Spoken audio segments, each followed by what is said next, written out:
Hi mga mams! Come and join me! Unbox natin itong regalo ng husband ko. Talaga nga namang spoiled ako. Binili niya nga pala ako na itong Insta360 para daw hindi na ako nahihirapan mag-video. Talaga nga namang supportive to the max talaga siya. At eto nga, dapat ng birthday ko to. Pero sabi niya, kasama na daw ang Christmas dito. Pero okay lang, kinikilig pa rin ng lola nyo. Ayan nga, at buksan natin to. Ganito nga kalaki yung box niya. Ayan, sa loob, nandyan may isa pang malaking box where dyan nakalagay yung camera niya. And then may libre siyang selfie stick na.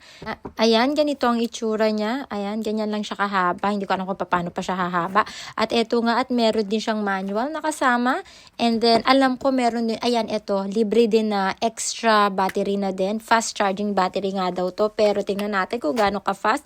At eto na tayo. Dito na tayo sa exciting part. Buksan na natin itong malaking bag. Ang tagal ha. Ayan, eto, buksan natin. Ang ganda ng lagayan niya. In fairness naman, talaga nga naman pwede siyang isama pag mag-travel kayo. At tada! Ayan nga, meron nga siyang lens, protector lens. Tapos ito, extra, ano to? Charger ng battery niya. Ayan, dalawa na nga siya. At ito yung sa standard lens guard niya. Ayan. So, siguro para hindi magasgas yung lens niya. At ito na, ma'am. Ang ganda talaga ng camera niya. Ayan. Ito nga yung itsura niya. Secured na secured siya.